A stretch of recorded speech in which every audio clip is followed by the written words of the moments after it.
Dessa vez é uma pergunta minha para você responder para a galera. Você que tá... Desde quando você tá na vaquejada? Assim, você começou a se envolver com o cavalo, de montar e participar de eventos? Desde que ano? Daniel, desde o início da Maria da Luz. Quantos anos atrás? Quantos anos tem Maria da Luz? 46 anos? 40 e Mais ou poucos menos anos. isso. Eu era bem criança e eu tinha um cavalinho, eu vinha de Campina Grande com Maria da Luz, ficava ali no pedacinho, observando as pessoas correr. Vamos lá, e minha pergunta, qual é a maior diferença que você vê em recursos que os vaqueiros tinham antigamente e o que os vaqueiros têm hoje em dia?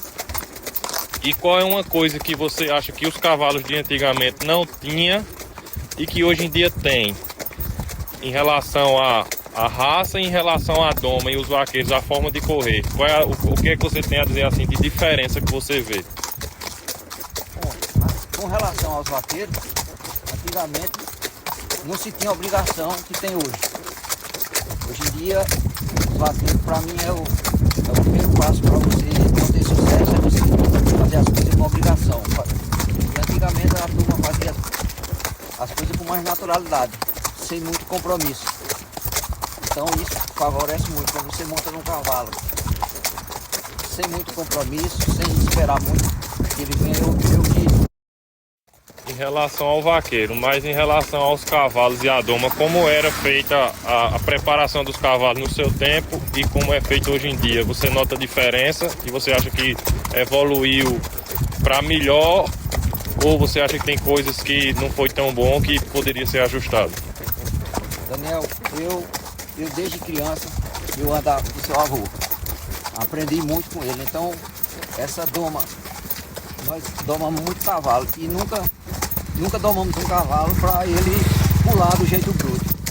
Sempre ele já tinha conhecimento há mais de 40 anos a respeito da doma racional e como lidar com os cavalos.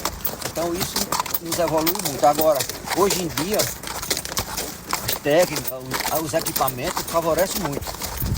Eu só tenho um grande receio, que para mim a dificuldade da turma de hoje é fazer a transição do arreio de doma, né, para os arreios que a gente corre, tipo a professora e a brilha e a cortadeira.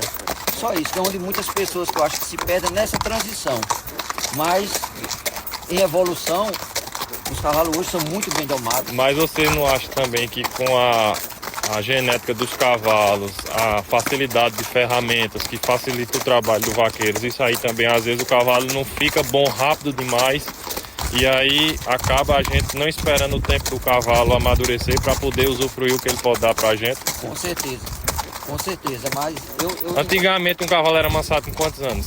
No seu tempo? com 2 anos e meio para 3 anos para frente, começava a avançar. Né? E geralmente um cavalo quando vinha despontar assim nas vaquejadas, ser reconhecido, ele tinha quantos anos? A partir de 7 anos, 8 anos, porque antigamente nós não tínhamos essa raça quarto de milha que tinha toda aqui. Existiam uns calos quarto de milha aqui, doutor Laerte Pedrosa, doutor Fiuza, muitos começaram na linhagem. Existiam muitos cavalos inglês, mestiços de inglês. Não tinha negócio de documento, registro. Não tinha muita coisa. E os cavalos ingleses, apesar de ser uns cavalos mais quentes, uns cavalos mais duros, eles, no meu modo de ver, tem um osso mais duro, né, no meu modo de falar, não tem um conhecimento técnico, mas são uns cavalos mais trabalhosos. Então, quanto mais velho ele ia ficando, mais domado, mais consciente, e isso era bom. Antigamente, cavalo com 10 anos, 12 anos, era onde eles estavam realmente despontando. Outra coisa, tio Marquinhos, assim, hoje em dia a gente usa, assim, para as pessoas que gostam de doma, de arreio, né, a gente é meio curioso, hoje em dia a gente começa um pouco com bridão, depois quando ele já está aprendendo ali a fazer os movimentos, coloca um freiozinho e tal, vai para poder introduzir o arreio de vaquejada. E antigamente que vocês não tinham isso, aí quais eram os recursos? Vocês amansavam com o quê? E, assim, quando é que sentia que dava para começar a mexer com boi nos cavalos? Primeiramente, a gente mexia com aquelas bridinhas água-choque, umas antigas de ferro, você lembra dela, né? Uhum. Aquela que eu mexia. Vamos por aqui, passar por aqui, pra gente ver os pontos. Vai conversando aí que a gente vai gravando aqui. Aquelas bridinhas água-choque de ferro. A gente usava aquelas bridinhas com a cortadeirinha forrada e ia mexendo com eles. Depois a gente desenvolveu uma bridazinha da perninha curta e passava. Então os animais iam se desenvolvendo pegando rédea, porque o animal, a base de tudo é rédea. Só que a gente botava com esses equipamentos que era o que nós tínhamos na época. Não tínhamos essa vasta diversidade. Mas os cavalos eram educados como os de hoje ou os de hoje são mais bem treinados? Não, os de hoje são bem mais treinados por conta dos recursos que se tem. Agora existia muitos cavalos de rédea, muitos cavalos bons. Eu cito, você dava gosto de você ver Ricardo Branco correr com o irmão dele, no tempo do Latino, que era do Dr. Laércio Pedrosa, depois foi para Paulo Pereira. Paulo Pereira era do Ceará, era? Pereira, Acho que deve ser alguma coisa de Pereira Neto, que é amigo meu. É tio, acho que ele deve ser tio dele. E Zé Abelha, aquele Ailson Miguel, tinha muitos cavalos, muito bem domados, e uns cavalos Que corria na posição, no caso. Corria na posição. E uns cavalos mais difíceis, que eram os cavalos mais mestiços de inglês, entendeu? O cavalo latino mesmo, nós chegamos a... Então, tio Marquinho, para quem às vezes a gente vê muita gente atrás de informação, de ferramentas, querendo um arreio mágico para poder domar o cavalo, a gente sabe que as ferramentas são muito importantes. Mas você tendo a boa vontade e aprendendo a fazer os movimentos corretos, você consegue fazer um bom cavalo, independente se você está no canto com muita estrutura ou com pouca estrutura, com muita ferramenta à sua disposição ou pouca ferramenta, não é assim? É verdade. Agora eu costumo dizer às pessoas que me acompanham que o segredo da rédea de cavalo é a mão de quem segura. Se você está lá, uma hipótese, eu estou aqui no Bezerra Maria hoje e eu só tenho um freio, um arreio. E eu tenho que fazer meu serviço, eu tenho que desenvolver minha habilidade para lidar com esse arreio. Eu não tenho uma quantidade de arreio, então vai a habilidade de cada um, do dono. E naquele tempo que não tinha curso, não tinha treinador de rédeas que vinha para cá, e como é que fazia para aprender? Fazia na tradição, né? O pessoal tinha tradição. Antigamente tinha um senhor aqui na nossa região, tinha uns burros muito bem domados, tinha uns ferreiros aqui, existia ferreiro que fazia umas ferramentas que dava inveja a qualquer um, entendeu? Então é uma tradição da nossa região aqui, do Rio Grande do Norte, na Bahia também, tem muita gente habilidosa, tem um cabeçãozinho que ele chama lá, um freio, eu gosto muito dele, ele levanta o cavalo fica maneirinho de frente, para você rebater boi. Você chega numa fazenda na Bahia, onde eu moro há mais de 30 anos, dá gosto você ver o salo de campo de alguns vaqueiros lá que sabem trabalhar com boi. Então você tem que desenvolver a sua própria habilidade. E você tem que desenvolver a sua própria habilidade e fazer o melhor que você tem com a condição que você tem naquele momento. Você só tem uma você tem que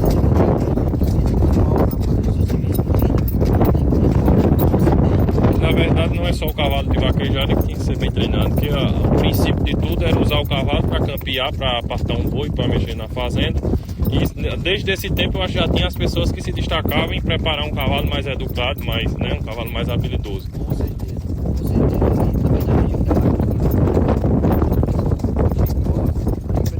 fazer gosto você ver essas pessoas montadas, Andrada, a velha Andrada, Doda, o primeiro Doda, o homem muito habilidoso, entendeu? Fazer gosto você ver os cavalos, pessoal, os cavalos não tinham cabelo cortado, bem arriado, bem domado, eu lembro disso tudo, eu era criança desse tempo.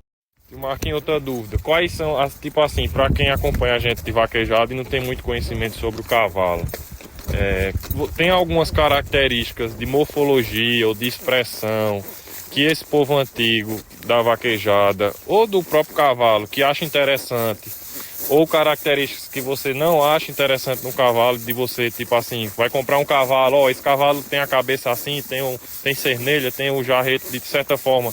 Isso é um fator que você, na sua opinião, acha que vai ser importante para ele ser um bom atleta, ou não tem isso? Com certeza, tem sim. Tem sim. Um cavalo, eu costumo dizer que eu gosto muito de um galo que tem frente. E a frente aqui carrega o resto.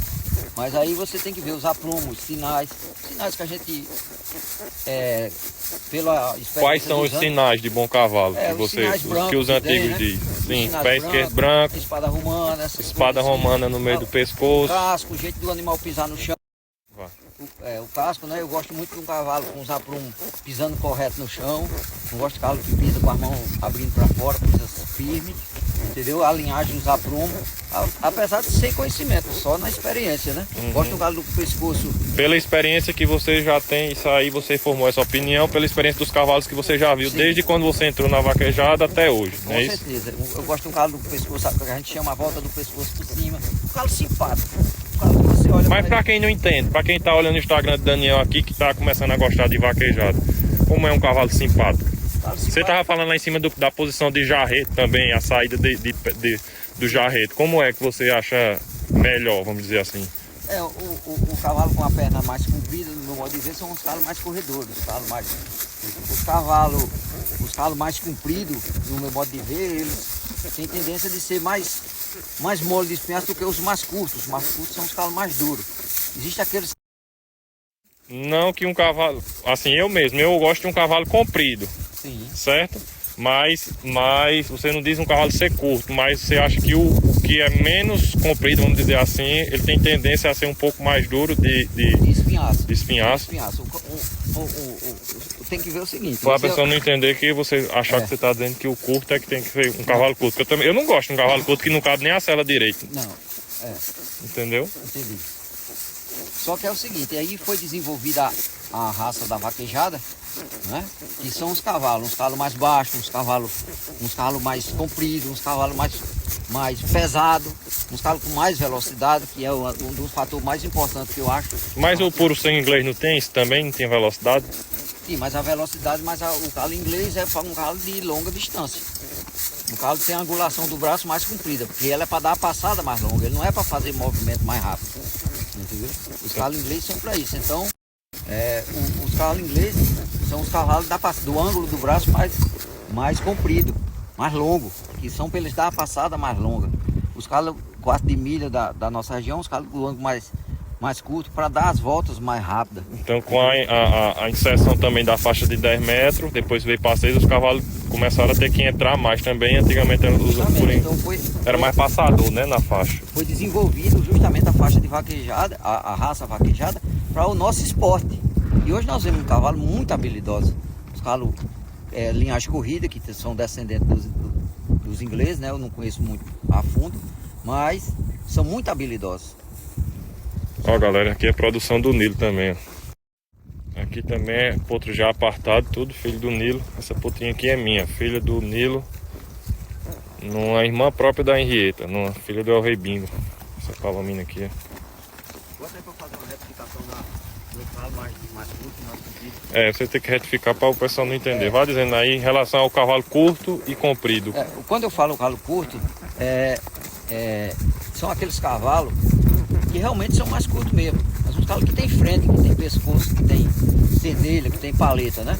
E existe aqueles cavalos que eu chamo eles curtos e duros, são aqueles cavalos que quando você puxa um boi, ele dá um choque na sua coluna. E tem os outros que quando você puxa, que eles sentem o peso, eles dão uma quebrada assim pro lado de fora. Ele cede um pouquinho, que você derruba o boi e não se maltrata tanto sua coluna. Entendeu? É importante, eu já montei em alguns cavalos dessa forma.